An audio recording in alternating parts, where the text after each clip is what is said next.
Hey guys, this is Christine, your relationship and mindset mastery doctor and leverage for change. Today I'm coming to you to kind of go more in depth in the dismissive avoidant partner and why it is that they actually why it is they behave the way they actually do, and what to look for, some of the signs and the reasons why they do what they do.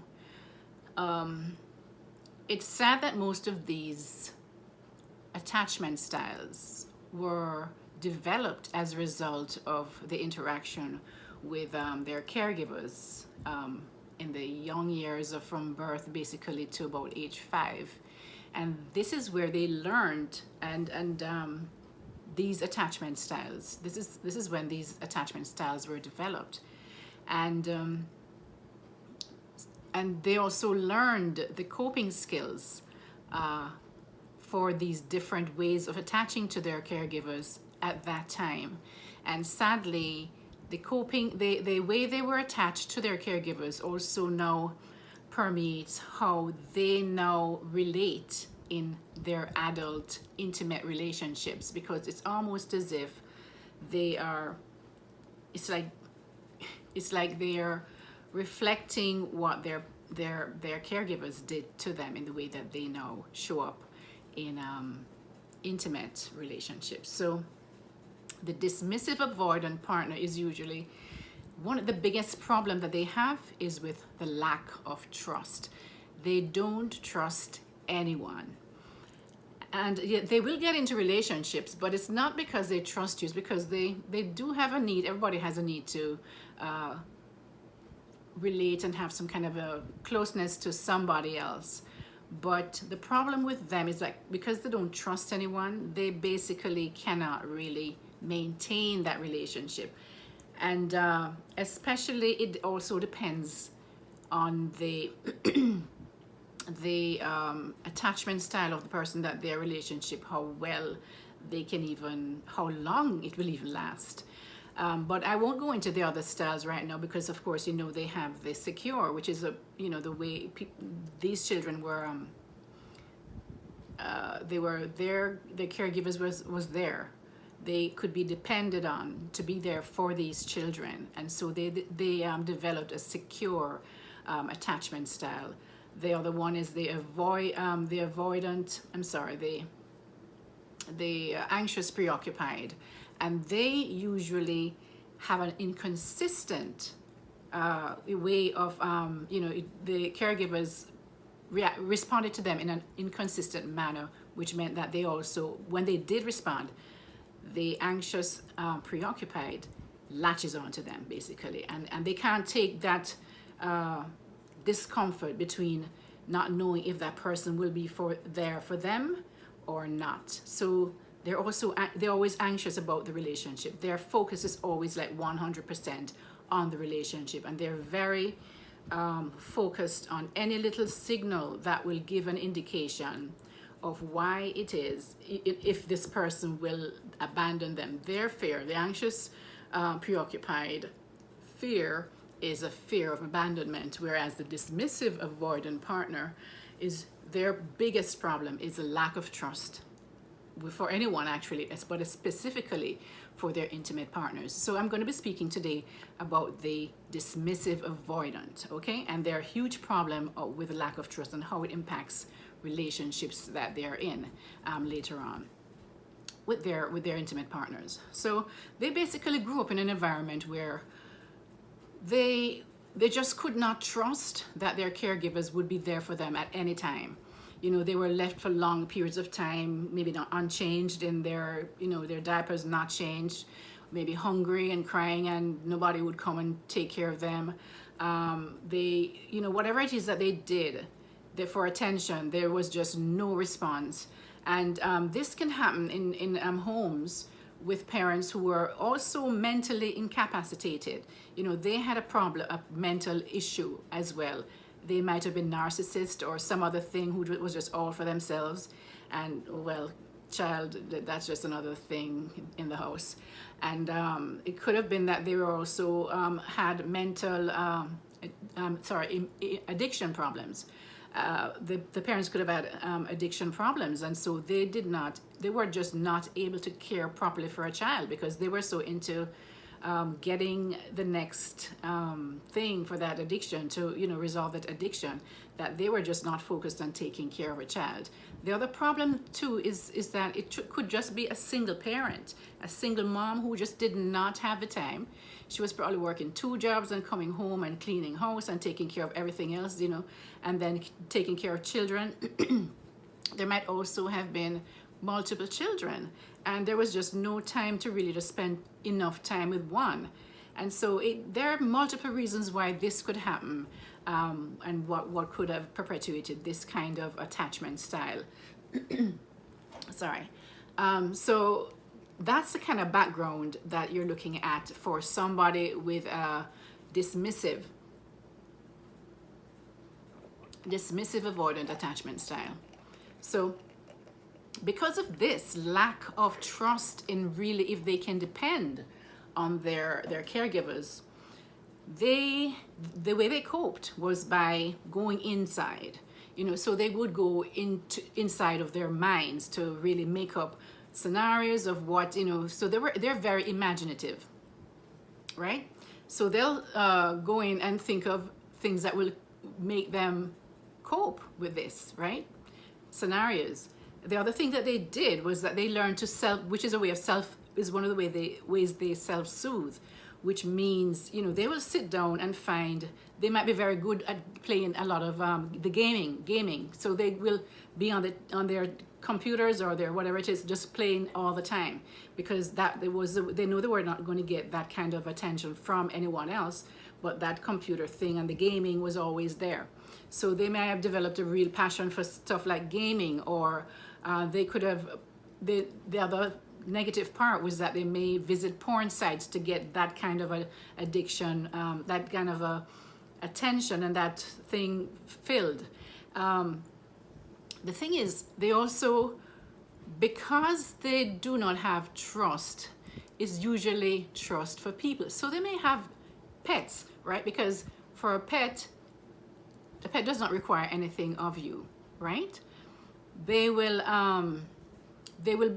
be there for you whenever and whatever thing, and they don't require all that kind of a emotional connection, that emotional thing that you have to now pacify from another partner. The pets really, they'll sit there and just be there with you. Also the same thing with a porn site. You go there and you're not really emotionally attached to anything. You're just watching porn. It could be the gaming thing, that excitement of that. It doesn't require any emotional connection.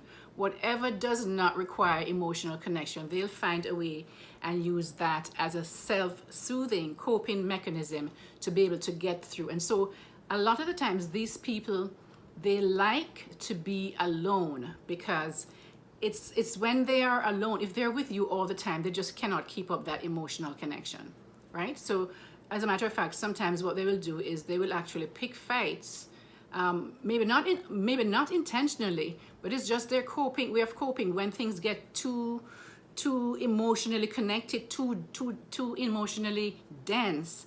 They cannot cope with it. So because they learned as children not to get emotionally connected, right? Because when you get emotionally connected, there is pain. And so as adults in relationships, they do not want to get emotionally connected. So there's always this wall. There's always this wall that they keep you behind. That wall. You can't come past that wall, right? Because they want you over there where they feel safe here when it's not too close and connected, right? So they crave a lot of alone time. They're very comfortable being alone, by the way, guys. So it's not as if when you're alone, you're missing them like it. Oh, they're very happy by themselves alone. They're very happy because they find other ways of self-soothing. They go on the computer, they play games, whatever it is they do. They could be dating multiple people, because if you're dating multiple people, you're not connecting too much with one, right? So these are some of the things that you see with a dismissive avoidant partner. They'll always keep you at a distance. You're never sure whether this person is with you or not. There's always this question in your mind. if you get too close to, for example, connecting emotionally, if they feel that, oh, this is just getting too close, you know, like you might just something between, there may be a period of time where something happens and you both feel very emotionally connected, they will just shut down and they will just disappear on you, because they cannot cope with emotional connection, guys. They fear it like the plague, and so they will do anything to back away, get out of that situation. Now they find it difficult to, as I say, connect into any, develop close connection. They can connect with you for a time, and but when it gets too close, these are the people you will hear their partners say, it's like a roller coaster kind of a relationship, because sometimes it's up, and when they're there, it's oh lovely, and they can make you very happy, and then when they're gone, and you never know. It's almost like, it's like Russian roulette, playing Russian roulette, right? You got, oh, this will be nice, and then bam, they're gone. They're, you know, you're down, up and down, up and down. It's a roller coaster kind of a relationship that you find that these people bring into that relationship. And the weirdest thing is that the dismissive avoidant is somehow, they're attracted to people who are anxious preoccupied, and the anxious preoccupied people wants that close emotional connectivity. So it's very weird that they they dismissive avoidant, but I think it's because they want to kind of it's a innate kind of a thing that they want to say, well, you know, I really am very independent person. It's like it's a self would you say, can't find the word. I'll get back to that when I can remember the word. But anyway, it's like the dismissive avoidant and the anxious preoccupied, they're always attracted to each other. It's like they're damn, I can't remember it. Anyway, they avoid difficult, they have to, it's like a way of validating. It's like a way of validating who they really are. So the anxious preoccupied is attracted to the dismissive avoidant to validate the fact that they're how they think, like men are not usually there for me. And the same thing with the dismissive avoidant. Women or men always want this just to close and suffocate you, and like they're so needy, right? So it's like a way of validating what their belief system is. Okay, so I remember that. The next thing is that they avoid difficult conversations, because remember, guys, difficult conversations, it's going to cause a lot of emotion, bring up a lot of emotional stuff, and they cannot take emotional stuff. They cannot take it, right? So they will disappear. That's when they'll walk out to their stomach, to their house, and oh, I can't take this, I can't take this. And that's what will happen. They don't tend to place too much value on relationships or their partners, because they just never learned that. And also, it's very easy for them to just walk away and not feel anything.